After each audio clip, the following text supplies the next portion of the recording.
Welcome to agri success route. Agri related exam prepare பண்ணுறவங்களுக்கு நம்ம channel யூஸ்ஃபுல்லாக இருக்கும். கண்டினியூஸாக வாட்ச் பண்ணுங்கள். நம்ம கிளாஸில் பார்க்குற டாபிக்ஸோட பிடிஎஃப் எல்லாமே நம்ம டெலிகிராம் குரூப்பில் வந்து போஸ்ட் பண்ணிடுவோம். டெலிகிராம் லிங்க் எல்லாமே நம்ம யூடியூப்லேயே நம்ம மென்ஷன் பண்ணியிருக்கோம். நீங்கள் அந்த குரூப்பில் போய் ஜாயின் பண்ணிக்கோங்க. இந்த பிடிஎஃப் எடுத்து நீங்கள் ரெஃபர் பண்ணிக்கலாம். ஓகேங்களா? இன்றைக்கி நம்ம பார்க்க போகிற டாபிக் வந்து ரைஸ். இது அக்ரானமியில் முக்கியமான டாபிக். இது கொஞ்சம் டெப்த்தாக தான் இருக்கும், ஏன்னா இது நமக்கு மெயின் கிராப்பு. கொஞ்சம் வீடியோ லென்த்தாகவும் போவோம், நீங்கள் அட்ஜஸ்ட் பண்ணி பார்த்துக்கோங்க. ரைஸோட குரோமோசோம் நம்பர் பார்த்தீங்கன்னா 2n24 அப்படின்றாங்க. இதோட ஆரிஜின் பார்த்தீங்கன்னா இண்டோ பர்மா இல்லைனா சவுத் ஈஸ்ட் ஏசியா அப்படின்றாங்க. ரைஸில் இருக்கிற புரோட்டீனுக்கு பேர் வந்து ஒரைசினின்.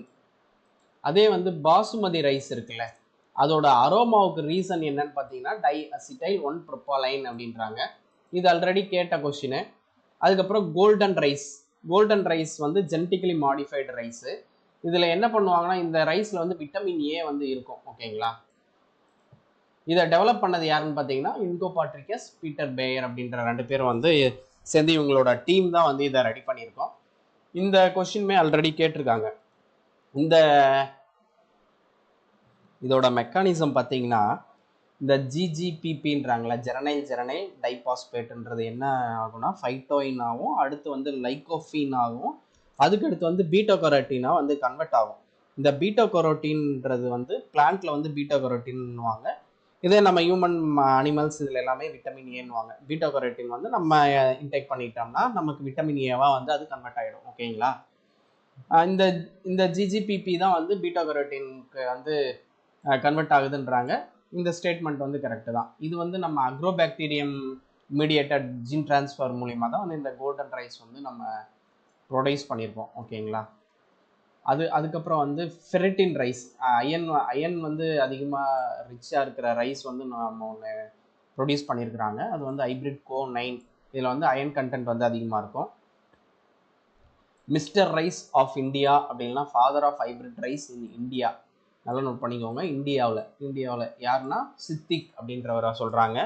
அதுக்கப்புறம் ஃபாதர் ஆஃப் சூப்பர் ரைஸ் அப்படின்னா நியூ பிளான்ட் டைப் அப்படின்பாங்க. அது யாருன்னா Khush. Father of hybrid rice, ஜென்ரலாக ஃபாதர் ஆஃப் ஹைப்ரிட் ரைஸ் அப்படின்னாங்கன்னா யுவாங் லாங் பிங், இவரை தான் வந்து சொல்லுவாங்க. இவர் வந்து ஒரு சைனீஸ். சிலிக்கான் வந்து ஒரு எசென்சியல் நியூட்ரியன்ட். ரைஸ்க்கு பொறுத்தவரையும் சிலிக்கான் வந்து எசென்சியல் நியூட்ரியன்ட். இது வந்து கியூட்டிக்கல்லாம் திக்காக இருக்கிறதுக்கு வந்து இந்த சிலிக்கா வந்து ரொம்ப முக்கியம்.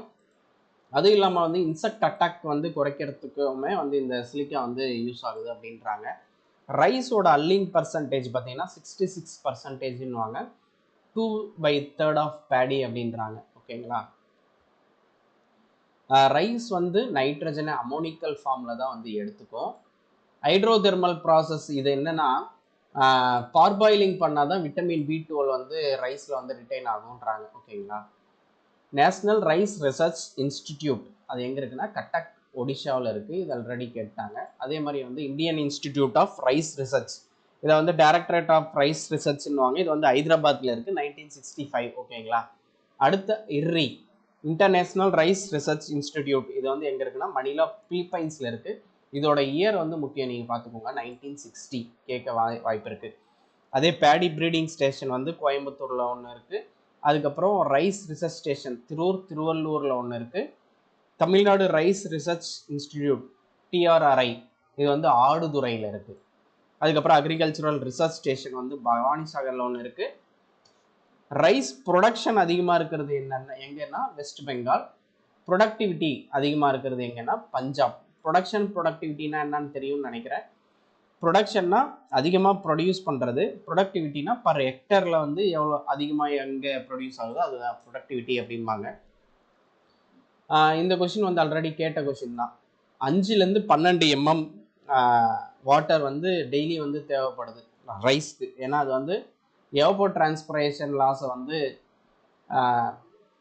சரி கட்டணும்னா அதுக்கு வந்து மினிமம் வந்து 5 to 12 mm வாட்டர் தேவைப்படுதுன்றாங்க. ரைஸோட வாட்டர் ரெக்ரூட்மெண்ட்னு பார்த்தீங்கன்னா 1200 to 1500 mm அப்படின்றாங்க. அதுக்கப்புறம் வாட்டர் யூஸ் எஃபிஷியன்சி வந்து ரொம்ப லோயஸ்ட்டாக இருக்கிறது என்ன கிராப்னு பார்த்தீங்கன்னா ரைஸ் தான் சொல்கிறாங்க, 3.7ன்றாங்க. நீங்கள் ஏன்னு பார்த்தீங்கன்னா மற்ற எந்த கிராப்பும் வந்து நம்ம ஃப்ளட்டிங் கண்டிஷனில் வந்து இருக்கிறதில்ல. இது வந்து ஃப்ளட்டிங் கண்டிஷனில் இருக்கிறதுனால என்ன நடக்குதுன்னா இதில் சீப்பேஜ் லாஸும் அதிகமாக இருக்குது, பெர்குலேஷன் லாஸும் அதிகமாக இருக்குது, எவாப்பரேஷன் லாஸும் அதிகமாக இருக்குது. லேண்டு ப்ரிப்பரேஷன் பண்ணக்குள்ள பட்லிங்க போய் நமக்கு வந்து நிறைய வாட்டர் வந்து இதாகுது. அதனால் வந்து இது எடுத்துக்கிற வாட்டர் வந்து கம்மியாக தான் இருக்குது, நம்ம செலவு பண்ணுறது வந்து அதிகமாக இருக்குது. அதனால் இது வாட்டர் யூஸ் எஃபிஷியன்சிகள் ரொம்ப லோயஸ்ட்டாக இருக்கிற கிராப் என்னன்னு பார்த்தீங்கன்னா அது வந்து ரைஸு அப்படின்றாங்க. இதை வந்து இந்த ஒரைசஸ் அட்டைவாவை வந்து 3 ரேசஸாக வந்து பிரிக்கிறாங்க, ஜியாகிரபிக் ரேசஸாக. ஓகேங்களா, அந்த ரீஜனை பொறுத்து பிரிப்பாங்க. அது வந்து இண்டிகா, ஜப்பானிக்கா, ஜவானிக்கா அப்படின்ட்டு 3 வந்து பிரிக்கிறாங்க. இதில் இண்டிகான்றது பார்த்தீங்கன்னா ட்ராபிக்ஸ் அண்டு சப்ட்ராபிக்ஸில் இருக்கிறது. இது வந்து இந்தியாவில் இருக்கிறது தான் வந்து இண்டிகான்றாங்க. நம்ம இண்டிகாவை பொறுத்தவரையும் ரொம்ப ஹைட்டாக இருக்கும், ஃபோட்டோ சென்சிட்டிவ் வெரைட்டி. அதுக்கப்புறம் புவர் ஃபெர்டிலைசர் ரெஸ்பான்ஸாக இருக்கும். அதே மாதிரி லார்ஜிங் இருக்கும். இந்த மாதிரி லேட் மெச்சூரிட்டி இது எல்லாமே வந்து இண்டிகாவில் இருக்கும். ஓகேங்களா, அடுத்து வந்து ஜப்பானிக்கா. இதுக்கு வந்து ப்ளூ ரைஸ் அப்படிம்பாங்க. இது வந்து எங்கே இருக்குன்னு பார்த்தீங்கன்னா இது வந்து டெம்பரேட் ரீஜியனில் தான் வந்து இந்த ஜப்பானிக்கான்றது வந்து இருக்குது. ஜப்பான், சைனா, கொரியா இவங்களுக்குலாம் வந்து இந்த ஜப்பானிக்கா ரைஸ் இருக்கும். இது வந்து இதோட நேச்சர் பார்த்தீங்கன்னாவே டுவார்ஃப் தான். அதே மாதிரி இதுக்கு வந்து நான் லார்ஜிங், எரெக்டாக இருக்கும், ஃபோட்டோ இன்சென்சிட்டிவாக இருக்கும், early maturing, high yielding, fertiliser ரெஸ்பான்சிவாகவும் இருக்கும். இப்போ நம்ம ஆல்ரெடி ப்ரீடிங் கிளாஸ்லாம் பார்த்துருக்கோம். நம்ம 2 இதை வந்து எடுத்து கிராஸ் பண்ணுவோம். ஓகேங்களா, கிராஸ் பண்ணோம்னா இப்போ நமக்கு தேவையான எல்லா கேரக்டருமே வந்து இந்த ஜப்பானிக்கா ரைஸில் வந்து இருக்குது மேக்ஸிமம். அதனால் வந்து நம்ம இந்த இண்டிகாவையும் ஜப்பானிக்காவும் கிராஸ் பண்ணியே ஃபஸ்ட்டு வந்து எடிட் 27 வந்து அப்போவே வந்து 1964 வந்து கிராஸ் பண்ணியிருக்காங்க. ஓகேங்களா, அடுத்து ஜவானிக்கா. இது வந்து பேலு ரைஸ் அப்படிம்பாங்க. இது வந்து இந்தோனேஷியாவில் வந்து இருக்கும். இதுக்கு வந்து டில்லர்ஸ் கம்மியாக தான் இருக்கும். இது வந்து வைல்டு ஃபார்ம் ஆஃப் ரைஸ்ன்றாங்க. இதில் வந்து ஆன்ஸ் வந்து இருக்கும், மெனி ஆன்ஸ் வந்து இங்கே இருக்கும். அதே மாதிரி வந்து லாங் டியூரேஷன் கிராப்பாக இருக்கும். இது வந்து டாலாக தான் இருக்கும், புவர் ஃபில்லிங்காக இருக்கும். இது எல்லாமே வந்து ஜவானிக்காவோட கேரக்டர். ஓகேங்களா, அடுத்து ஒரைசா கிளாபரிமா அப்படின்றாங்க. இது வந்து ஆப்பிரிக்கன் ரைஸு. இது வந்து வெஸ்ட் ஆப்பிரிக்காவில் வந்து க்ரோ பண்ணுறாங்க. ஓகேங்களா, japonica and javanica are photo insensitive and indica is photo sensitive அப்படின்றாங்க. இது உங்களுக்கு தெரியும்னு நினைக்கிறேன். ஃபோட்டோ இன்சென்சிட்டிவ், ஃபோட்டோ சென்சிட்டிவ்னா என்னென்னா அதோட க்ரோத் அவுட் ஆஃப் ஃப்ளவரிங் இது எல்லாமே வந்து சர்டைன் ஃபோட்டோ பீரியடோட லென்த்து, டே லென்த்தை வச்சு வந்து இருந்துச்சுன்னா அது வந்து ஃபோட்டோ சென்சிட்டிவ் அப்படிம்பாங்க. அப்படி ஒன்றும் இல்லை அப்படின்னா அது வந்து ஃபோட்டோ இன்சென்சிட்டிவ்னுவாங்க. இதில் நீங்கள் பார்த்தீங்கன்னா ஃபோட்டோ சென்சிட்டிவ்னா இப்போ டே லென்த் வந்து ஸ்பெசிஃபிக்காக இவ்வளோ டே லென்த் இருக்கணும் அப்படின்னு இருந்துச்சுன்னா நிறைய லொக்கேஷனுக்கு வந்து லிமிட்டேஷன்ஸ் வந்துடும். அதனால வந்து ஃபோட்டோ சென்சிட்டிவ் வெரைட்டி வந்து எல்லா லொக்கேஷன் வைடர் அடாப்டேஷன் வந்து இருக்காது. ஃபோட்டோ இன்சென்சிட்டிவ்னா தான் நம்ம வந்து எந்த லொக்கேஷன்னாலையும் நம்ம போட்டுக்கலாம். இதுதான் வந்து ஃபோட்டோ சென்சிட்டிவ், இன்சென்சிட்டிவ் அப்படிம்பாங்க. அடுத்து நம்ம பார்க்குறது வந்து ஸ்கூபா ரைஸ். ஸ்கூபா ரைஸ்னாவே ஒன்றும் இல்லை, அதில் sub-1 ஜீன் வந்து இருக்கும். இந்த sub-1ன்ற ஜீன் எங்கே இருந்துச்சுனாலே அது வந்து ஃப்ளட்டட் கண்டிஷனில் வந்து டாலரண்ட்டாக இருக்கும் அப்படின்றது தான் வந்து அர்த்தம். இதுக்கப்புறம் ஹெர்பிசைட் ரெசிஸ்டன்ட் வெரைட்டி 2 கிரியேட் பண்ணியிருக்காங்க. பேயரில் வந்து என்ன பண்ணியிருப்பாங்கன்னா லிபர்ட்டி லிங்க் அப்படின்ட்டு வந்து ஒரு ஹெர்பிசைட் ரெசிஸ்டன்ட் வெரைட்டியை வந்து கிரியேட் பண்ணியிருப்பாங்க. இது வந்து பார்த்தீங்கன்னா இந்த லிபர்ட்டி லிங்க் வந்து குளுஃபோசினேட் அமோனியம்ன்ற ஹெர்பிசைடுக்கு வந்து ரெசிஸ்டண்ட்டாக இருக்கும். அதே மாதிரி வந்து மான்சான்டோ கம்பெனியும் வந்து ரவுண்ட் அப் ரெடி ரைஸ் அப்படின்ட்டு ஒன்று கிரியேட் பண்ணியிருக்காங்க. இது வந்து கிளைஃபோசேட்டுக்கு வந்து ரெசிஸ்டண்ட்டாக இருக்கும். அதுக்கப்புறம் மார்க்கர் அசிஸ்டட் செலெக்ஷன் மூலிமா வந்து நம்ம இம்ப்ரூவ்டு பூசா பாசுமதி 1 அப்படின்ற ஒரு வெரைட்டியை வந்து நம்ம கிரியேட் பண்ணியிருப்போம். இது வந்து பாக்டீரியல் லீஃப் பிளைட்டுக்கு வந்து ரெசிஸ்டண்ட்டாக இருக்கும். அதுக்குண்டான ரெசிஸ்டன்ட் ஜீன் என்னன்னு பார்த்தீங்கன்னா XA21, XA13. இதை வந்து ஞாபகம் வச்சுக்கோங்க. இந்த மாதிரி இருக்கிற ஜீன்ஸ் எல்லாமே வந்து எக்ஸாமில் வந்து கொஷினில் கேட்க ஆரம்பிச்சிட்டாங்க, ஆல்ரெடி கேட்டிருக்காங்க. லீஃப் ரெஸ்ட்டுக்கு உண்டான ஜீன்லாம் வந்து கேட்டிருக்காங்க. இதை நீங்கள் ஞாபகம் வச்சுக்கோங்க. அதுக்கப்புறம் இம்ப்ரூவ்டு சம்பா மசூரியும் வந்து மார்க்கர் அசிஸ்டட் செலெக்ஷனில் கிரியேட் பண்ணது. இதுவும் வந்து பாக்டீரியல் லீஃப் பிளைட்டுக்கு ரெசிஸ்டண்ட்டாக இருக்கும். அதுக்கப்புறம் அந்த ஸ்வர்ணா sub-1 சப்மர்ஜன்ஸ் டாலரண்ட் வெரைட்டி அதுவுமே வந்து மார்க்கர் அசிஸ்டட் செலெக்ஷனில் தான் வந்து கிரியேட் பண்ணியிருக்காங்க. மார்க்கர் அசிஸ்டட் செலெக்ஷன் எல்லாமே நம்ம பிளான்ட் ப்ரீடிங்கில் வந்து பின்னாடி படிப்போம். இது ரொம்ப முக்கியம். ரைஸ் க்ரோவிங் சீசன் இதில் வந்து நம்ம 7 சீசனாக வந்து நம்ம பிரிச்சிருப்போம் தமிழ்நாடு பொறுத்தவரையும். இது ரொம்ப ரொம்ப ரொம்ப முக்கியம். இதை நல்லா படிச்சுக்கோங்க. குறுவை சீசன் பார்த்தீங்கன்னா ஜூன் டு செப்டம்பர் அப்படின்னா கரீப் சீசன் வரும். ஓகேங்களா. அடுத்து வந்து இயர்லி சீசன். இயர்லி சீசன்னா ஜூலை ஆகஸ்ட்டில் போட்டு டிசம்பர் ஜனவரியில் வந்து ஹார்வெஸ்ட் பண்ணிடுவாங்க. இதுதான் வந்து இயர்லி சம்பா அப்படின்றாங்க. வெறும் சம்பான்னு கேட்டாங்கன்னா ஆகஸ்ட்டில் போட்டு ஜனவரியில் ஹார்வெஸ்ட் பண்ணுவாங்க. லேட் சம்பான்னு பார்த்தீங்கன்னா செப்டம்பர் அக்டோபரில் போட்டு இல்லை போட்டு ஜனவரி பிப்ரவரியில் ஹார்வெஸ்ட் பண்ணுவாங்க. தாளடியும் சேமாக தான் இருக்கும். செப்டம்பரில் போட்டு ஜனவரி பிப்ரவரியில் வந்து ஹார்வெஸ்ட் பண்ணிடுவாங்க. அடுத்து வந்து நவரை. இது வந்து டிசம்பரில் போட்டு ஏப்ரலில் ஹார்வெஸ்ட் பண்ணுவாங்க. சொர்ணவாரி ஏப்ரல் மேல போடுவாங்க. ஆகஸ்ட் செப்டம்பரில் வந்து ஹார்வெஸ்ட் நடக்கும். கார் இது வந்து மேல போடுவாங்க. அது செப்டம்பரில் ஹார்வெஸ்ட் நடக்கும். கிசானம் அப்படின்றாங்க. இது வந்து செப்டம்பரில் போட்டு ஜனவரியில் வந்து இதுவும் ஹார்வெஸ்ட் பண்ணுவாங்க. ஓகேங்களா. இது ரொம்ப ரொம்ப முக்கியம். இதை நீங்கள் கீவேர்ட்ஸ்லாம் வச்சு நீங்கள் நல்லா படிச்சுக்கோங்க.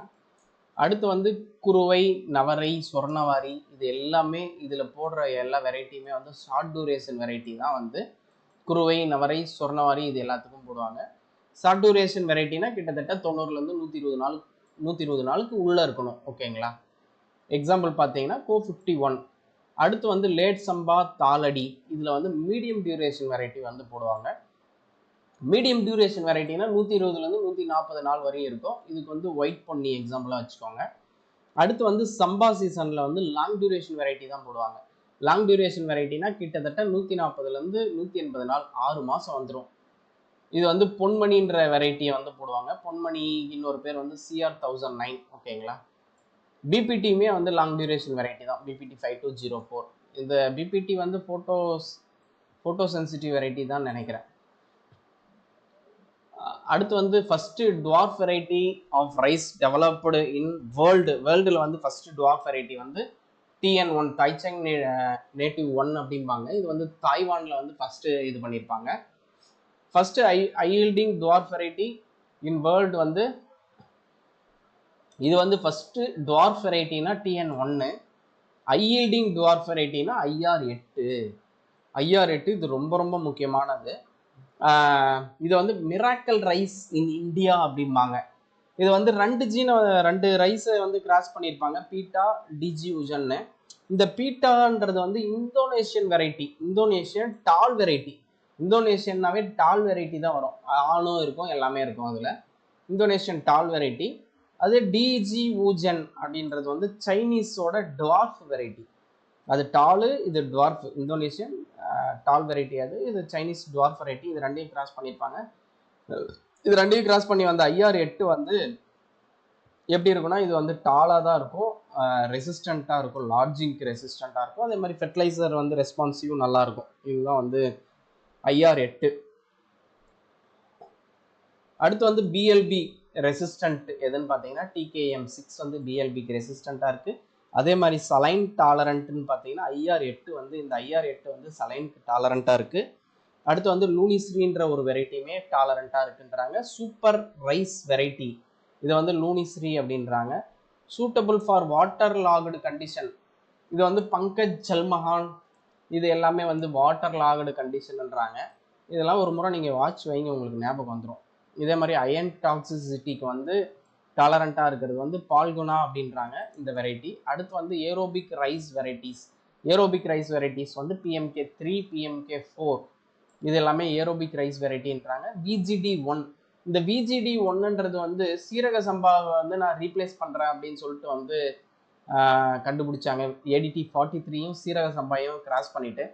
பட் இது ப்ராக்டிக்கலாக பார்த்தீங்கன்னா சீரக சம்பா மாதிரிலாம் இல்லை. இதோட அரோமாவுமே கம்மியாக தான் இருக்குது. அதே மாதிரி இது VGD1ல் வந்து நம்ம பிரியாணி பண்ணோம்னா அந்த பிரியாணி வந்து குழஞ்சி போயிடுதுன்றாங்க. சீரக சம்பாவில் வந்து பிரியாணி குலையாது. இது வந்து அப்படி இருக்குது. இது ஒரு ஃபெயிலியர் மாடல் மாதிரி தான். இம்ப்ரூவ்டு ஒயிட் பொன்னி வந்து பிளாஸ்ட்டுக்கு வந்து சசப்டபுளாக இருக்கும். ஃபஸ்ட் ஹைப்ரிட் ரைஸ் இன் இந்தியாவில் ஃபஸ்ட் ஹைப்ரிட் ரைஸ் வந்து MGR1, QRH1 இன்னும் 2-3 பேர் இருக்குது. அதெல்லாம் பார்த்துக்கோங்க. ஃபஸ்ட்டு இயர் முக்கியம். 1994 தான் வந்து இந்தியாவில் ஃபஸ்ட் ஹைப்ரிட் ரைஸ் வந்து கிரியேட் பண்ணாங்க. லேட்டஸ்ட்டாக நம்ம தமிழ்நாட்டில் எந்த ரைஸ் ரிலீஸ் பண்ணோம்னா QRH4 அப்படின்ற ஒரு வெரைட்டி வந்து நம்ம தமிழ்நாட்டில் வந்து லேட்டஸ்ட்டாக ரிலீஸ் பண்ணியிருக்கோம். அதே மாதிரி வந்து மேல் ஸ்டெரிலிட்டி ரைஸ்க்கு பார்த்தீங்கன்னா வைல்ட் அபார்ட்டின்றாங்க. இந்த வைல்ட் அபார்ட்டின்றது வந்து ஒன்றும் இல்லை, இது வந்து ஒரு மேல் ஸ்டெரைல் லைன் தான். இந்த மேல் ஸ்டெரைல் லைன்னா சைட்டோபிளாஸ்மிக் மேல் ஸ்டெரைல் லைன். இது முக்கியம். என்ன மேல் ஸ்டெரைல்னா சைட்டோபிளாஸ்மிக் மேல் ஸ்டெரைல் லைன். இது வந்து அடுத்து இது வந்து செல் பாலினேஷன் இது வந்து நடக்காது. அடுத்து வந்து பிஜிஎம்எஸ்க்கு மேல் ஸ்டெரைல் லைன்னு பார்த்தீங்கன்னா வந்து நான்ஸ்கென் 58 லைனுன்றாங்க. அது வந்து தெர்மோசென்சிட்டிவ் மேல் ஸ்டெரைல் லைன்ஸ்னா அனாங் S1 அப்படின்றாங்க. இது சும்மா ஒரு முறை வாட்ச் விட்டுக்கோங்க. இதை வந்து எக்ஸ்ட்ரா லாங் ரைஸ்னா அதோட இது எம்எம் வந்து லென்த் வந்து எவ்வளோ இருக்கணும்னு பார்த்தீங்கன்னா 7 mm மேலே இருந்துச்சுன்னா எக்ஸ்ட்ரா லாங் அப்படின்னு பிரிப்பாங்க. இதே வந்து ஃப்ளட் அஃபெக்டட் ஏரியா, தமிழ்நாட்டில் ஃப்ளட் அஃபெக்டட் ஏரியாவாக இருந்துச்சுன்னா ஆகஸ்ட் செப்டம்பரில் ஷோ பண்ணுற மாதிரி இருந்தால் CR1009 sub1ன்ற வெரைட்டியை வந்து ஆகஸ்ட் செப்டம்பர் இந்த சீசனில் வந்து இது பண்ண சொல்கிறாங்க. Salt affected areas in Tamil Nadu, salt affected ஏரியாஸாக இருந்துச்சுன்னா Try1, Try2, Try3 திருச்சி, ஓகேங்களா. Co43 இந்த வெரைட்டியுமே வந்து நம்ம சால்ட் அஃபெக்டட் ஏரியாஸ்க்கு வந்து போட்டுடலாம். இந்த கொஷின் இந்த Try1 திருச்சி 1, 2, 3 இது எல்லாமே நம்ம ஈஸியாக போட்டுற முடியும். பட் இந்த Co43 வந்து நமக்கு ஸ்ட்ரைக் ஆகாது. இதை மட்டும் தனியாக நோட் பண்ணி வச்சுக்கோங்க. அதே மாதிரி வந்து ரெயின்ஃபெட் டைரக்டட் சீட் வந்து இல்லைனா செமி ட்ரை இல்லைனா ட்ரவுட் அஃபெக்டட் ஏரியாஸ்க்கு இது எல்லாத்துக்குமே வந்து அண்ணா 4 இல்லைனா PMKல வந்து 3 இந்த ரெண்டுமே வந்து யூஸ் பண்ணுவாங்க, ஓகேவா. PMKவில் 3 இல்லைனா அண்ணா 4 யூஸ் பண்ணுவாங்க. இது ஆல்ரெடி கேட்ட கொஸ்டின் தான். இது வந்து semi dry and drought affected ஏரியாஸில் வந்து என்ன ரைஸ் வெரைட்டி நீங்கள் போடுவீங்க அப்படின்னு சொல்லி கேட்டிருந்தாங்க. அதே மாதிரி வந்து ADT43 இருக்குல்ல, இந்த ADT43 வந்து இந்த VGT கூட கிராஸ் பண்ண இந்த ADT43 தான் சீரக சம்பா கூட கிராஸ் பண்ணது. இந்த ADT43 வந்து கார், சொர்ணவாரி, குருவை இந்த எல்லா சீசனுக்கும் போடலான்றாங்க. கோல்டு வெதர் பீரியடில் வந்து இதுக்கு சூட்டபிள் கிடையாது அப்படின்றாங்க. அதே மாதிரி வந்து ஆல் சம்பா, லேட் சம்பா சீசன் வெரைட்டிஸ் எல்லாமே ஃபால்ஸ் மட்டுக்கு வந்து ரொம்ப சசப்டபுளாக இருக்குது அப்படின்றாங்க. ஃபால்ஸ் மட் வந்து அந்த லேட் சம்பா சீசனில் போட்டிங்கன்னா ஃபால்ஸ் மட் வந்து அதிகமாக வரும் அப்படின்றாங்க.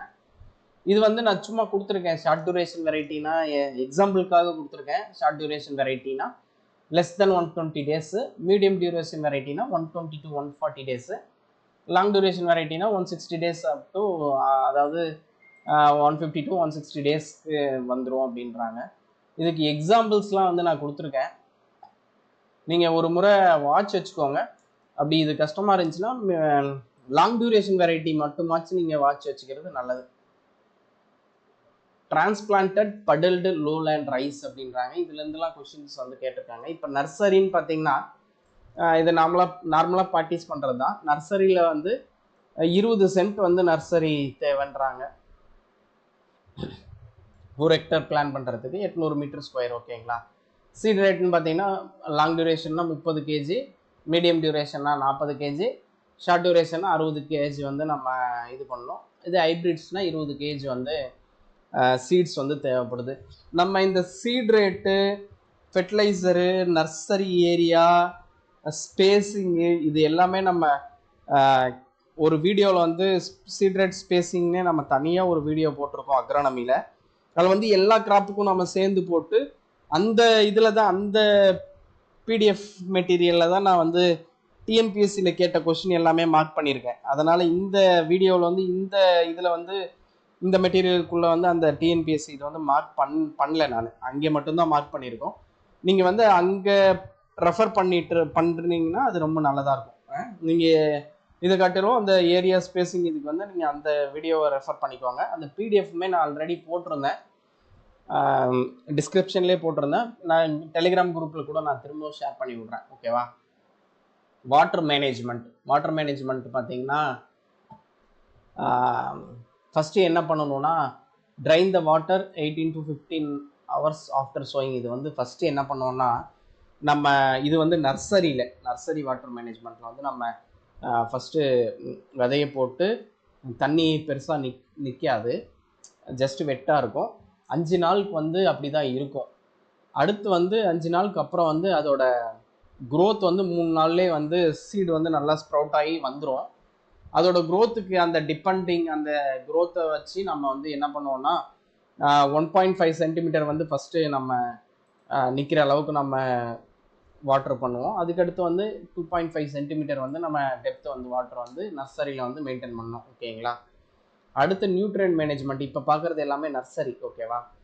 இந்த கிளே சாயில் இந்த மாதிரிலாம் இருந்துச்சுன்னா ரூட் ஸ்னாப்பிங் ஆயிரும். ரூட் வந்து இப்போ அத்துக்கிட்டு வந்துடும் நம்ம நர்சரியிலேருந்து பிடுங்கும் போது. அதனால் வந்து என்ன பண்ணுவாங்கன்னா இங்கே வந்து 4 kg ஜிப்சமும் 1 kg டிஏபியும் பர் சென்ட்டுக்கு, இங்கே பார்த்துக்கோங்க, பர் சென்ட்டுக்கு 10 days ஆஃப்டர் சோயிங்க்கு அப்புறம் இது வந்து அப்ளை பண்ணுவாங்க. இந்த கொஸ்டின் ரொம்ப முக்கியம், கேட்பாங்க. ரூட் ஸ்னாப்பிங்கை இது பண்ணுறதுக்காக தடுக்கிறதுக்கு நம்ம என்ன போடுவோம்னா 4 kg gypsum 1 kg DAP per சென்ட்டுக்கு. ஓகேவா? 10 days ஆஃப்டருக்கு வந்து நம்ம சோயிங் பண்ணுவோம். சாயில் அப்ளிகேஷன் பார்த்தீங்கன்னா அதே மாதிரி வந்து 100 கிராம் ஜிங்க் சல்ஃபேட்டும் பர் சென்ட்டுக்கு தான் போடுறோம். இதே வந்து டியூரிங் டிரான்ஸ்பிளான்டிங் சீலிங்ஸ் மேபி நான் டிப் பண்ணி நடுறேன்னா 2% ஜிங்க் சல்ஃபேட்டு வந்து 30 நிமிஷம் வந்து நம்ம இது பண்ணிவிட்டு அடுத்து நம்ம டிரான்ஸ்பிளான்ட் பண்ணணுன்றாங்க. அடுத்து வந்து மெயின் ஃபீல்டு ப்ரிப்பரேஷனுக்கு நம்ம போயிடுவோம். இந்த கொஸ்டின் வந்து கேட்டிருக்காங்க. இதெல்லாம் வந்து நீங்கள் பார்த்தீங்கன்னா எந்த புக்லேயுமே வந்து நீங்கள் ஈஸியாகலாம் பார்க்க முடியாது. இது வந்து நம்ம வந்து இந்த புக்லேருந்து எடுத்தோம், நம்ம கிராப் ப்ரொடக்ஷன் கைட்லேருந்து எடுத்திருக்கோம். அவங்க எப்போவுமே வந்து அக்ரானமியை பொறுத்தவரைக்கும் கிராப் ப்ரொடக்ஷன் கைடு தான் அவங்க ஃபாலோ பண்ணுறாங்க. இந்த நம்ம மெட்டீரியல் எல்லாத்துலேயுமே வந்து கிராப் ப்ரொடக்ஷன் கைடு வந்து நம்ம இன்க்ளூட் பண்ணி தான் கொடுத்துருப்போம்.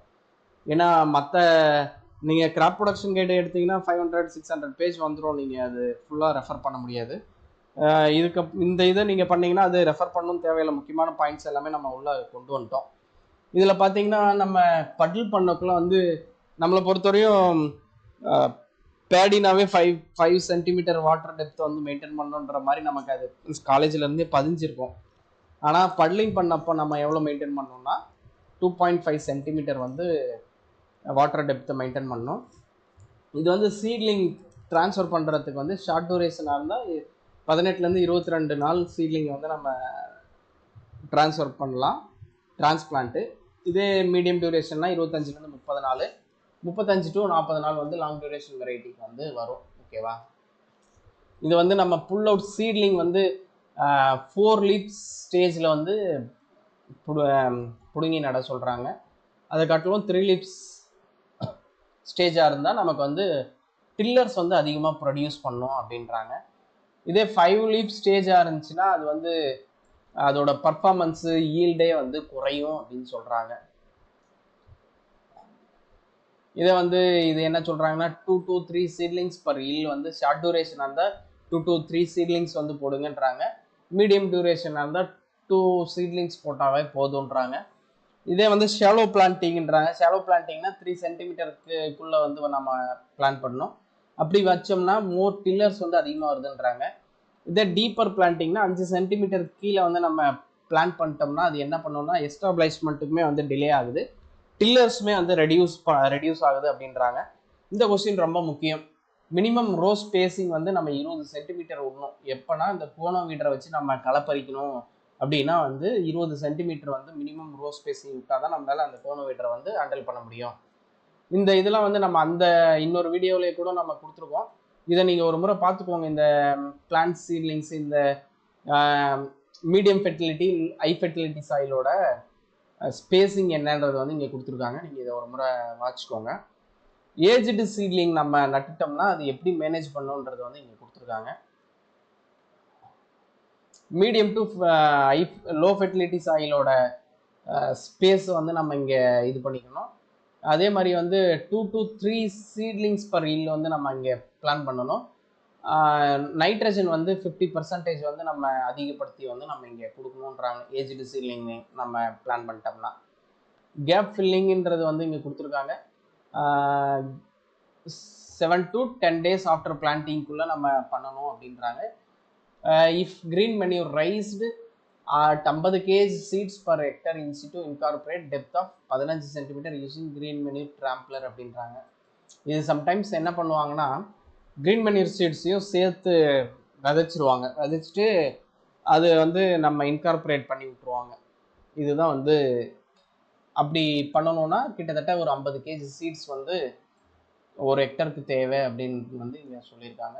இதே மாதிரி அசோலான்றதும் ஒன்றும் இல்லை, நம்ம பிளான் பண்ணிட்டு டிரான்ஸ்பிளான்ட் பண்ணிட்டு த்ரீ டேஸ்க்கு அப்புறம் நம்ம என்ன பண்ணுவோம்னா 250 கேஜி அசோலாவை வந்து நம்ம வயல் ஃபுல்லாக ஸ்ப்ரெட் பண்ணி விட்டுட்டு அதுக்கப்புறம் ஃபஸ்ட்டு களை எடுக்கக்குள்ளே நம்ம என்ன பண்ணுவோம்னா அந்த அசோலாவை வந்து அந்த கோனோமீட்டரு இல்லை ஹேண்ட் வீடிங் பண்ணாலும் ஓகே தான், மண்ணுக்குள்ளே வந்து அமுக்கி விட்ருவோம். அது வந்து நைட்ரஜன் வந்து சப்ளை பண்ணுது அப்படின்றாங்க. இங்கே வந்து என்பிகே வந்து கொடுத்துருக்காங்க, காவிரி டெல்டா ரீஜியனுக்கும் தனியாக கொடுத்துருக்காங்க. அதே மாதிரி லாங் டியூரேஷன் வெரைட்டிக்கு, ஹைப்ரிட் ரைஸ்க்கு. அதுக்கப்புறம் இந்த கொஸ்டின் கூட கேட்கலாம், லோ நைட்ரஜன் ரெஸ்பான்சிவ் கல்டிவார்ஸ் அப்படின்னு பார்த்தீங்கன்னா ஒயிட் பொன்னி வந்து நைட்ரஜன் வந்து அதுக்கு கம்மியாக தான் தேவைப்படுது. பார்த்தீங்கன்னா 75 கேஜி தான். இதுக்கும் பார்த்தீங்கன்னா எவ்வளோ 2 டைம்ஸ் வந்து டிஃப்ரென்ஸ் வருது தெரியுதுங்களா. லீஃப் கலர் சார்ட்டு, இந்த லீஃப் கலர் சார்ட் வந்து பேடிக்கு தான் வந்து எக்ஸாக்டாக யூஸ் பண்ணுவாங்க. இந்த கொஸ்டின்லாம் கேட்டிருக்காங்க. பேடிக்கு வந்து லீஃப் கலர் சார்ட், நைட்ரஜன் மேனேஜ்மெண்ட்டுக்கு வந்து லீஃப் கலர் சார்ட் வந்து யூஸ் பண்ணுவாங்க. இது வந்து என்ன பண்ணுவாங்கன்னா 14 டேஸ்க்கு டிரான்ஸ்பிளான்ட் பண்ணி 14 டேஸ்க்கு அப்புறம் வந்து அப்சர்வேஷன் எடுப்பாங்க. இதை டைரக்டட் சீட்லிங்ஸாக இருந்தால் 21 நாளுக்கு அப்புறம் எடுப்பாங்க. அது எங்கேருந்து எடுப்பாங்கன்னா 3rd லீஃப் ஃப்ரம் டாப்ல இருந்து 3வது லீஃப்ல வந்து எடுப்பாங்க. அது வந்து ஒரு சார்ட் இருக்கும். அது வந்து காலையில், அதாவது 8 to 10 AM வந்து நம்ம அதை எடுத்து நம்ம அதை வந்து சார்ட்ல மேட்ச் பண்ணி பார்க்கணும். இந்த அப்சர்வேஷனுக்கு வந்து 10 பிளேசஸ்ல வந்து இந்த மாதிரி கலெக்ட் பண்ண சொல்றாங்க. மேட்ச் பண்ணி பார்த்துட்டு அந்த அந்த சார்ட்ல இருக்கிற கலருக்கும் இந்த கலருக்கும் டிஃப்ரென்ஸ் நிறைய இருந்துச்சுன்னா வந்து நம்ம நைட்ரஜன் கம்மியாக இருக்குன்னு அர்த்தம். ஓகேவா. இதில் வந்து இந்த வேல்யூ கொடுத்துருக்காங்க 3 வந்து லோ நைட்ரஜன் ரெஸ்பான்ஸ் கல்டிவார்ஸ் வந்து ஒயிட் பொன்னி, இது வந்து கிரிட்டிக்கல் வேல்யூ. ஓகேங்களா. இதே வந்து அதர் கல்டிவார்ஸ்னா ஹைப்ரிடுக்கு எல்லாத்துக்குமே வந்து 4ன்றாங்க. சாயில் அப்ளிகேஷன் 25 கேஜி வந்து ஜிங்க் சல்பேட் வந்து நம்ம வந்து இந்த வயலுக்கு வந்து கொடுக்கணும். அதே மாதிரி வந்து 12.5 kg zinc sulphate per hectare. நம்ம கிரீன் மணியரும் சேர்த்து கொடுத்தோம்னா வந்து 12.5 கேஜி வந்து ஜிங்க் சல்பேட் வந்து போதும்னு சொல்கிறாங்க. இதே வந்து சலைன் சோடிக் சாயிலாக இருந்துச்சுன்னா வந்து 37.5 கேஜி வந்து ஜிங்க் சல்பேட் வந்து நம்ம கொடுக்கணும். இது வந்து நம்ம ஸ்பெசிஃபிக்காக பேடி ஃபீல்டுக்கு வந்து ஜிங்க் சல்பேட் எவ்வளோ அப்படின்னு கேட்டாங்கன்னா நீங்கள் வந்து வெறும் 25 கேஜி தான் வந்து சொல்லணும். ஸ்பெசிஃபிக்காக சலைன் சோடிக் இல்லைனா ஆசிட் சாயில் இந்த மாதிரி இருந்துச்சுன்னா தான் 37.5 கேஜி. ஓகேவா. இதே வந்து காவிரி டெல்டா ஜோன்னா 5 கேஜி காப்பர் சல்பேட்டையும் நம்ம சேர்த்து வந்து கொடுக்கணும். இது வந்து டெஃபிசியன்சி இல்லைனா toxicity சிம்டம்ஸ்ன்றாங்க.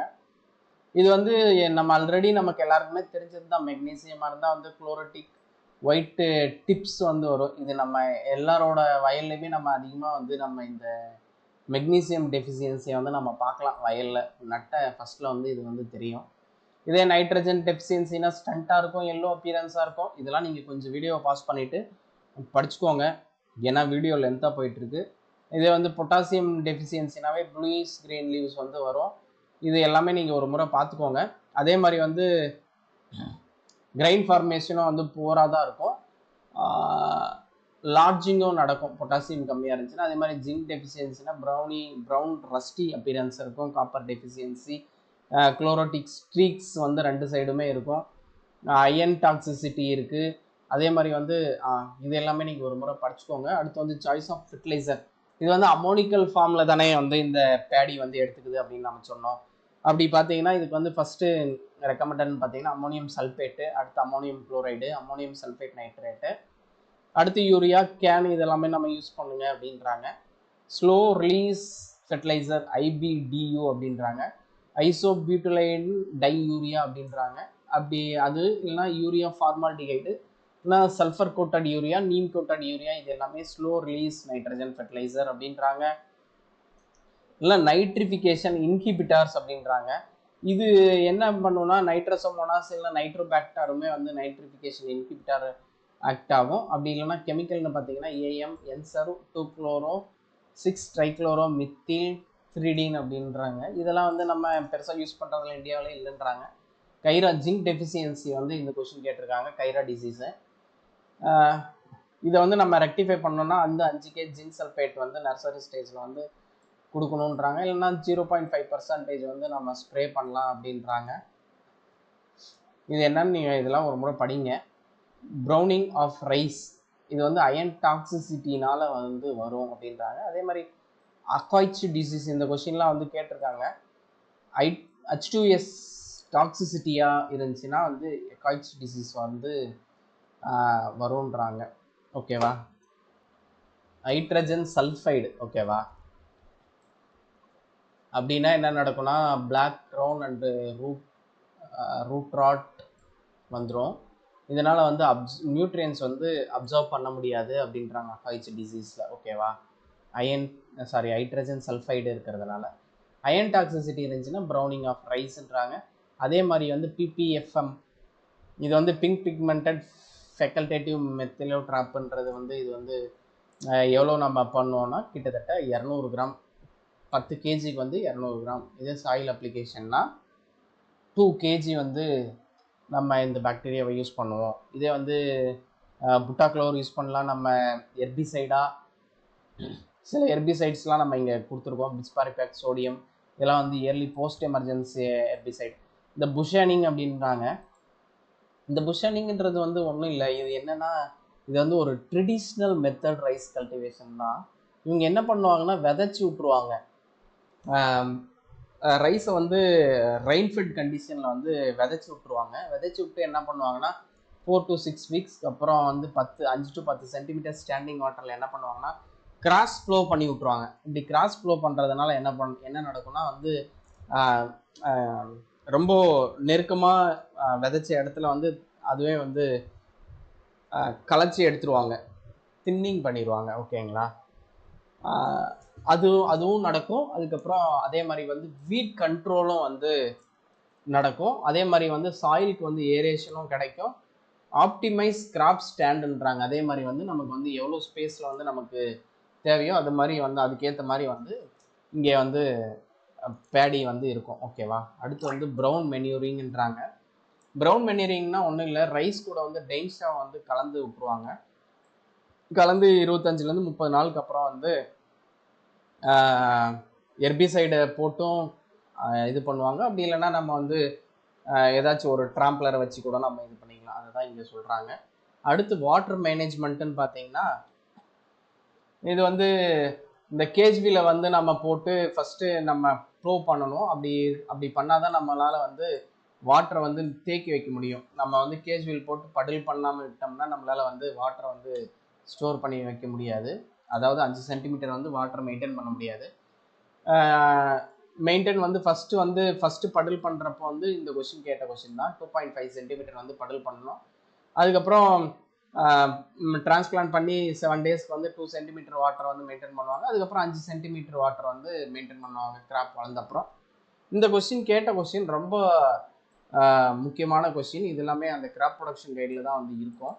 Alternate wetting and drying irrigation வந்து is to monitor the depth of ponded water.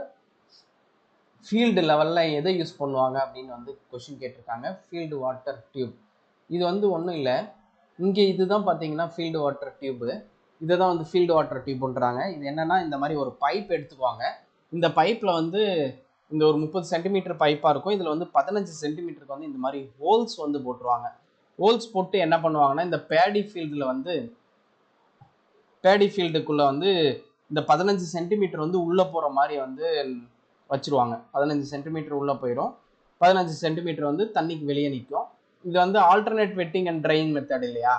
அதனால நம்ம என்ன பண்ணுவோம்னா இந்த 15 சென்டிமீட்டர் உள்ளே போயிட்ட அப்புறம் இந்த மாதிரி கிராக்ஸ் வந்துடும். ஆனால் உள்ளே பார்த்தீங்கன்னா நம்ம பேடியோட ஃபீல்டு வந்து பேடியோட ரூட் வந்து 15 சென்டிமீட்டர் டெப்த் வரையும் தண்ணி வந்து அது எடுத்துக்கும். அதோட கெப்பாசிட்டி இருக்குது. அதனால் ஒன்றும் ஆகாது.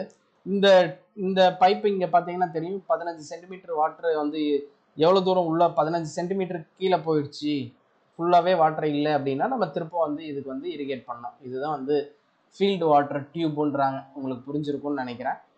சரி, அடுத்த இது போயிடும். அதுதான் இங்கே சொல்லியிருக்காங்க, பைப்பை வந்து நம்ம இது பண்ணி போடுறாங்கன்ட்டு. அதே மாதிரி வந்து இந்த மெச்சூரிட்டி வந்து அதிக எக்ஸ்டெண்ட் பண்ணணும்னா நம்ம என்ன பண்ணலாம்னா 3 to 4 டேஸ்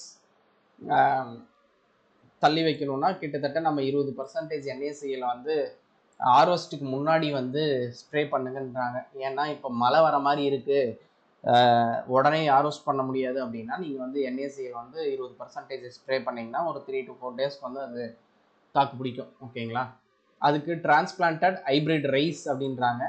ஹைப்ரிட் ரைஸ்க்கு வந்து 20 kg per ஹெக்டருக்கு சீட் ரேட்டு 20லேருந்து 25 நாளுக்கு அப்புறம் நம்ம டிரான்ஸ்பிளான்ட் பண்ணணும். இதோட ஸ்பேசிங் பார்த்தீங்கன்னா கொடுத்துருக்காங்க, சாயிலை பொறுத்து மாறுபடும். இதில் ஹைப்ரிட் ரைஸை பொறுத்தவரையும் நம்ம ஒரே சீட்லிங் தான் வந்து பிளான் பண்ணுவோம் பர் இல்லுக்கு. ஓகேவா? அடுத்து இன்டகிரேட்டட் கிராப் மேனேஜ்மெண்ட் ICMன்றாங்க. இப்போ பார்த்தீங்கன்னா SRI சிஸ்டம் ஆஃப் ரைஸ் இன்டென்சிஃபிகேஷன்றாங்க. இந்த SRI மெத்தடில் பார்த்தீங்கன்னா சீட் ரேட் வந்து பார்த்தீங்கன்னா 5 to 7 kg வந்து யூஸ் பண்ணணும். அதே மாதிரி சிங்கிள் சீட்லிங் பர் இல்லு தான் வந்து நம்ம போடுவோம். 12 to 15 kg பர் ஹெக்டர் 2 சீட்லிங்காக இருந்தால் நீங்கள் வந்து 12 to 15 kg வந்து நீங்கள் போடுங்கன்றாங்க. இதில் வந்து மேட் இல்லைன்னா டபாக் நர்சரி அப்படின்றாங்க. இந்த டபாக் நர்சரின்றது ஒன்றும் இல்லை, நம்ம சாயில் குறைச்சி இது பண்ணுறது தான் rapid soilless rice seedling method. இது வந்து எங்கே ஃபஸ்ட்டு இது பண்ணாங்கன்னா பிலிப்பைன்ஸில் கண்டுபிடிச்ச ஒரு மெத்தட். இந்த கொஸ்டின் கேட்டிருக்காங்க. இதுக்கு நர்சரி ஏரியான்னு பார்த்தீங்கன்னா வந்து 100 மீட்டர் ஸ்கொயர் வந்து நர்சரி ஏரியா வந்து நமக்கு வந்து தேவைப்படும். இதில் வந்து ஒரு பிளாஸ்டிக் ஷீட்டை வந்து நம்ம அடியில் போட்டுருவோம் சாயிலோட கான்டாக்ட். இதனால என்ன நடக்கும்னா, நம்ம அந்த கிளே சாயிலில் நர்சரிலாம் போட்டோம்னா ரூட்டு அத்துக்கிட்டு வரும்ல, அந்த மாதிரி பிரச்சனைலாம் இதில் வராது. அதுக்காக வந்து இதை பண்ணியிருக்காங்க. அதே மாதிரி வந்து இது டிரான்ஸ்பிளான்டிங்னு பார்த்தீங்கன்னா 14 to 15 days ஓல்டு இதை வந்து டிரான்ஸ்பிளான்ட் பண்ணிடுவாங்க. ஸ்கொயர் பிளான்டிங் பண்ணுவாங்க இந்த SRIயில். 25 சென்டிமீட்டருக்கு வந்து இது பண்ணுவாங்க. அதே மாதிரி வந்து வித்தின் 30 minutesக்குள்ளே வந்து நம்ம அந்த சீட்லிங்கை வந்து டிரான்ஸ்பிளான்ட் பண்ணணுன்றாங்க. இதை வந்து குவாலிட்டி ஹைப்ரிட் சீட்ராக இருந்தால் 2 kg per hectare அப்படின்றாங்க. 40 மீட்டர் ஸ்கொயர் நர்சரி இதெல்லாம் நீங்கள் ஒரு முறை படிச்சுக்கோங்க. 14 days ஏஜ் சீட்லிங் வந்து நம்ம இங்கே டிரான்ஸ்பிளான்ட் பண்ணணும். Single seedling per hill alternate wetting and drain method of irrigation. அந்த ஃபீல்டு வாட்டர் டியூப் பார்த்தோம்ல, அந்த மாதிரி மெத்தடாக இருந்துச்சுன்னா சிங்கிள் சீட்லிங் பண்ணுங்கன்றாங்க. கோனோ வீடிங் இதெல்லாமே நீங்கள் ஒரு முறை படிச்சுக்கோங்க. நான் இது PDF வந்து டெலிகிராமில் போஸ்ட் பண்ணுறேன். Wet seed and puddled lowland ரைஸ்ன்றாங்க. இதுக்கு வந்து என்ன பண்ணுறாங்கன்னா 60 kg per hectare வந்து சீட் ரேட் வந்து ஃபாலோ பண்ணுவாங்க. Pre germinate the seeds for wet nursery அப்படின்றாங்க. இது என்ன பண்ணுவாங்கன்னா ஃபஸ்ட்டே வந்து தண்ணியில் போட்டு சீடு வந்து ஒரு கன்னி பேக்கில் ஃபஸ்ட்டு தண்ணியில் போட்டு கன்னி பேக்கில் வச்சு அதுக்கப்புறம் அது முளைச்ச அப்புறம் இதை வந்து யூஸ் பண்ணுவாங்க. ஸோ த சீட்ஸ் ட்ரம் சீடரை வச்சு இது பண்ணுவாங்க. இல்லை broadcast uniformly thin film of வாட்டரில் வந்து நம்ம இதை வந்து நம்ம அப்படியே டேரெக்டாக வந்து நம்ம போடுவோம். 60 kg per hectare சீட் ரேட்டும். அதே மாதிரி வந்து அந்த ட்ரம் சீடரை நம்ம யூஸ் பண்ணோம்னா இது பேடி சீடு வந்து 60 kg, அதே மாதிரி வந்து கிரீன் மேன்யூர் கிராப்பாக இருந்தால் ஒரு 20 kg அதையும் சேர்த்து நம்ம போட்டு அதே மாதிரி அந்த அஜிகன் ரோக்கு வந்து 12 சென்டிமீட்டர் ரோ ஸ்பேஸ் வச்சு நம்ம கரெக்டாக இது பண்ணிடுவோம். அதுக்கடுத்து இந்த கிரீன் மேன்யூரும் பேடியும் தனித்தனியாக விடும். இது அதுக்கப்புறம் என்ன பண்ணுவாங்கன்னா இந்த கிரீன் மேன்யூர் வளர்ந்தப்புறம் அதை வந்து இன்கார்பரேட் பண்ணி விட்ருவாங்க. இதனால் வந்து ஒரு 40 kg நைட்ரஜன் வந்து நமக்கு கிடைக்குது அப்படின்றாங்க. இதுதான் வந்து வெட் சீடட் படல்டு லோலேண்ட் ரைஸ் அப்படின்றாங்க. அதுக்கப்புறம் ட்ரை சீடட் ரெயின்ஃபெட் அன்படில்டு லோலேண்ட் ரைஸ்ன்றாங்க. இதில் என்ன பண்ணுவாங்கன்னா படில் பண்ண மாட்டாங்க. இங்கே வந்து வெட் சீடட் படில் ரைஸ்னால் நம்ம ஃபஸ்ட்டு அந்த பேடியை வந்து ஜெர்மினேட் பண்ணிட்ட அப்புறம் வந்து ட்ரம் சீடரில் போட்டு 60 kg வந்து ரைஸும் 20 kg வந்து கிரீன் மேன்யூர் கிராப் சீடு டென்ஸோ ஏதோ ஒன்று நம்ம போட்டு பிளான் பண்ணிவிட்டு அடுத்து வந்து அந்த டென்ஷா வந்து இன்கார்பரேட் பண்ணி விட்ருவோம். இதுதான் வந்து வெட் சீடட் படல்டு லோலேண்ட் ரைஸ். இது வந்து என்ன, இதில் வந்து என்னென்னா படலே பண்ண மாட்டோம், ஆனால் இங்கே வந்து படல் பண்ணியிருப்போம். இங்கே வந்து கிராப் எஸ்டாப்ளைஷ்மெண்ட்டு க்ரோத் மெச்சூரிட்டி இது எல்லாமே ரெயின்ஃபாலை வந்து டிபெண்ட் பண்ணியே இருக்கும். ஓகேவா? இதில் வந்து there will be standing water after crop establishment வந்து minimum period of few days maximum of grain filling. இது வந்து ரெயின்ஃபாலை பொறுத்து வந்து டிஃபர் ஆகுன்றாங்க. இந்த மாதிரி இதுக்கு வந்து 75 kg per ஹெக்டருக்கு வந்து நம்ம இதுக்கு வந்து சீட் ரேட் போடணும். இது வந்து ரெயின்ஃபெட் கண்டிஷன்ன்றதுனால வந்து நம்ம இதுக்கு வந்து சீட் ஆர்டனிங் வந்து நம்ம பண்ணணும். KCL 1% வந்து KCL வந்து நம்ம சீட் ஆர்டனிங் வந்து பண்ணியிருக்கணும். சீடு KCL சொல்யூஷன் வந்து 1:1 ரேஷியோன்றாங்க. சேட் ட்ரை பண்ணிவிட்டு நம்ம அடுத்து வந்து நம்ம இதை வந்து விதைக்கணும். அதுக்கப்புறம் நம்ம இது அடுத்து நம்ம பார்க்க போகிறது வந்து இந்த ஃபோலியர் ஸ்ப்ரே வந்து சைக்கோசால் வந்து 1000 ppm வந்து நம்ம பண்ணணும். ஏன்னா ட்ரவுட் டாலரன்ஸ்க்காக நம்ம வந்து இதை நம்ம பண்ணுவோம். அப்படி அதுக்கப்புறம் கயோலின் இதுவுமே நம்ம வந்து மாய்ச்சர் ஸ்ட்ரெஸ்க்காக கயோலின் 3% இல்லைனா KCl 1% வந்து நம்ம இது பண்ணுவோம். NPK பார்த்தீங்கன்னா இதுக்கு வந்து ரெயின்ஃபெட் ரைஸாக இருந்துச்சுன்னா கிட்டத்தட்ட நம்ம 50:25:25ன்ற ரேஷியோவில் வந்து நம்ம போடுவோம். Dry seeded rainfed unpuddled lowland rice with supplemental irrigation, இதுவும் சேம் அதே மாதிரி தான். அது ஃபுல்லாக ரெயின்ஃபாலை டிபெண்ட் பண்ணியிருக்கோம். இது வந்து அப்படி இல்லை, இதில் வந்து நம்ம சப்ளிமெண்ட்டாக இரிகேஷனுமே வந்து நம்ம கொடுத்துருவோம். அப்படி கொடுத்தோம்னா இது வந்து dry seeded rainfed unpuddled lowland rice with supplemental irrigation அப்படின்றாங்க. இதை தான் வந்து it is also called semi dried rice அப்படின்றாங்க. இது வந்து crop establishment is that rainfed rice. But இதில் வந்து என்ன பண்ணுவாங்கன்னா வில்லேஜ் டேங்க்கு இந்த கம்மாயில் வந்து நம்ம ரெயின் வாட்டரை வந்து இது பண்ணிவிட்டு அதுக்கடுத்து வந்து நமக்கு ரெயின்ஃபால் இல்லாதப்போ சப்ளிமெண்ட்லாம் நம்ம இரிகேட் பண்ணிடுவோம். இதுதான் வந்து இந்த இது சீட் ரேட் பார்த்தீங்கன்னா 75 kg வந்து பர் ஹெக்டர் வந்து நம்ம கொடுக்கணும்.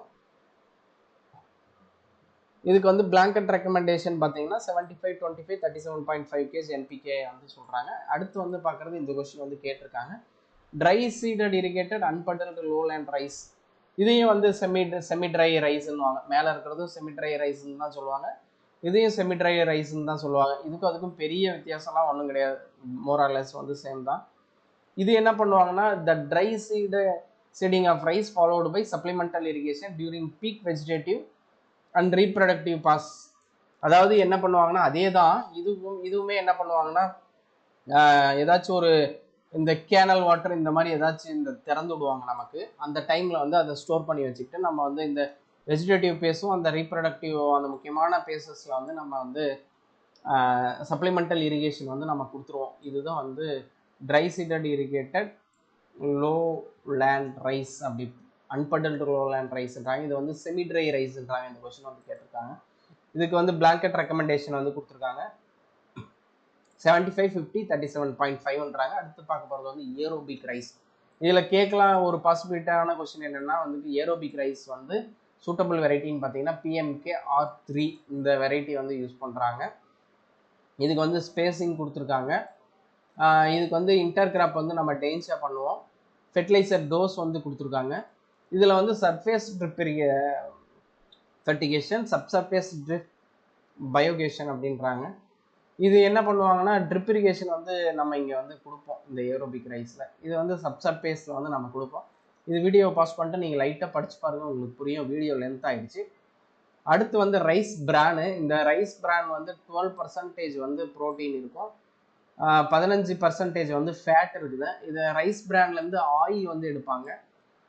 இதில் வந்து ஒரு ஆன்டி ஆக்சிடென்ட் இருக்கிறதுனால இதுக்கு வந்து ஹார்ட் அட்டாக்லாம் வந்து இதில் வர்றதில்லை அப்படின்றாங்க. இதில் வந்து ஆல்ஃபா டோகோஃபரால் வந்து இருக்குது அப்படின்றாங்க. ஓகேவா. அடுத்து ரட்டூனிங் இன் ரைஸ். இந்த கொஸ்டின் வந்து கேட்கறதுக்கு பாசிபிலிட்டி இருக்குது. ரட்டூன் ரைஸ்க்கு வந்து சூட்டபிள் வெரைட்டின்னு பார்த்தீங்கன்னா பவானி. இந்த வெரைட்டி வந்து ரட்டூன் ரைஸாக வந்து நம்ம யூஸ் பண்ணிக்கலாம். ஏன்னா ரைஸில் ரட்டூனே பார்க்க முடியாதுல்ல. அப்கிரேடிங் சீட்ஸ் எக்கு சால்ட் ஃப்ளோட்டேஷன் டெக்னிக்ன்றாங்க. இது வந்து நல்ல சீடை வந்து பிரிக்கிறதுக்கு இது பண்ணுவாங்க. இதுக்கு வந்து 1.5 kg காமன் சால்ட்டை வந்து 10 லிட்டர் வாட்டரில் டிசால்வ் பண்ணிவிட்டு எக்கு போட்டு பார்ப்பாங்க. எக்கு அதான் அந்த காயின் சைஸில் மிதக்கணும். அதுக்கப்புறம் அந்த சொல்யூஷனில் வந்து நம்ம பேடியை வந்து தூக்கி போட்டோம்னா உள்ளே போய் டெபாசிட் ஆகிறதுக்குள்ள நல்ல இதுவும் மேலே இருக்கிறதுலாம் பதறு அப்படின்னு சொல்லிட்டு பிரிப்பாங்க. இந்த ரைஸ் வெரைட்டல் சீட் ப்ரொடக்ஷன் இது வந்து இது ப்ரீடிங்கில் சீட் டெக்னாலஜியில் எல்லாமே கூட நம்ம பார்ப்போம். ஐசோலேஷன் டிஸ்டன்ஸ் வந்து பேடிக்கு வந்து 3 மீட்ரு. ஓகேவா. இது அந்த சால்ட்டில் போட்டு அப்கிரேட் பண்ண சொல்கிறாங்க. அதே தான், சேம் தான். SRI மெத்தட் வந்து அடாப்ட் பண்ணுங்கன்றாங்க. Short duration, mid duration, long duration வெரைட்டிக்கு வந்து NPK வந்து இங்கே கொடுத்துருக்காங்க. இதெல்லாம் நீங்கள் படிக்கிறீங்களோ இல்லையோ இது ரொம்ப முக்கியம். ரோகிங் ஸ்பேஸ் அப்படின்றாங்க. இந்த ரோகிங் ஸ்பேஸ்னால் என்னென்னா இந்த நம்ம சீட் ப்ரொடக்ஷன் பண்ணோம்னா இப்போ வேற ODV அதர் வெரைட்டிஸ்லாம் வந்து நம்ம இங்கே கலவன் கலந்துருந்துச்சுன்னா அதை வந்து நம்ம எடுக்கணும், ரோகிங் பண்ணணும். அந்த ரோகிங் பண்ணுறதுக்கு வந்து நம்ம வயலில் வந்து கொஞ்சம் ஸ்பேஸ் வந்து கொடுப்பாங்க. அந்த ஸ்பேஸ் தான் வந்து இது 30 சென்டிமீட்டர் ஃபார் எவரி 150 சென்டிமீட்டருக்கு கழிச்சு வந்து 30 சென்டிமீட்டர் வந்து நம்ம வாக்கிங் ஸ்பேஸ்க்கு மட்டும் வந்து ஸ்பேஸ் கொடுப்பாங்க. இதான் வந்து ரோகிங் ஸ்பேஸ்ன்றாங்க. அந்த ஸ்பேஸில் நம்ம போயிட்டு அதர் வெரைட்டிலாம் இருந்துச்சுன்னா நம்ம அதெல்லாம் களைஞ்சி விடணும். இதுதான் வந்து சொல்கிறாங்க ரைஸ் ஹைப்ரிட் சீட் ப்ரொடக்ஷன் டெக்னிக்ஸ்ன்றாங்க. இதில் பார்த்தீங்கன்னா ஐசோலேஷன் டிஸ்டன்ஸ் வந்து கொடுத்துருக்காங்க 100 மீட்ரு, 25 டேஸ் வந்து லேட்டராக வந்து டைம் ஐசோலேஷன்றாங்க. பேரியர் ஐசோலேஷன் பார்த்தீங்கன்னா வெஜிடேட்டிவ் பேரியர் கொடுக்கணும், இல்லைனா பிளாஸ்டிக் ஷீட் வந்து கொடுக்கணும். இதே மாதிரி வந்து ஸ்பேஸ் வந்து கொடுத்துருக்காங்க, 7 லைனு 6 லைனு வித்தின் ரோஸ்க்கு இது எல்லாமே கொடுத்துருக்காங்க. நீங்கள் இதெல்லாம் ஒரு முறை படிங்க. 2 பேரிடு ரோனா 2 to 3 சீட்லிங்ஸ் பர் இல்லைன்றாங்க. இதுக்குமே வந்து என்பிகே வந்து கொடுத்துருக்காங்க. பேனிக்கல் எக்ஸர்ஷன் அப்படின்றாங்க. இந்த பேனிக்கல் எக்ஸர்ஷனுக்கு வந்து ஃபோலியார் ஸ்ப்ரே நீங்கள் வந்து GA3 ஜிப்ரலிக் ஆசிட் யூஸ் பண்ணலாம். அதுதான் இங்கே சொல்ல வராங்க. பேனிக்கல் எமர்ஜென்சி ஸ்டேஜ் 35 கிராம் வந்து கொடுங்க அப்படின்றாங்க ஃபஸ்ட்டு ஸ்ப்ரே. அப்படி இல்லைன்னா GA3 should dissolve 70% ethyl alcohol, இது கூட டிசால்வ் பண்ணி நம்ம வந்து ஸ்ப்ரே பண்ணலான்றாங்க. வீடியோ லென்த்தாக போனதுனால நம்ம கடைசியெலாம் கொஞ்சம் வேகமாக வந்துட்டோம். நீங்கள் வீடியோவை பாஸ் பண்ணிக்கோங்க. இதோட பிடிஎஃப் வந்து நான் டெலிகிராம் குரூப்பில் வந்து நான் ஷேர் பண்ணுறேன். இதை நீங்கள் ஒரு முறை படிங்க. இது ரைஸ் பேடியிலேருந்து கொஷின் கேட்காம எந்த கொஷினுமே வராது. அதிகமாக இதுலேருந்து கொஷின் வரும். இதை தாண்டி போகிறதுக்கு உண்டான பாசிபிலிட்டி இல்லை. நீங்கள் இதை ஒரு முறையாச்சும் படிச்சுக்கோங்க. ஓகேங்களா? Okay, thank you.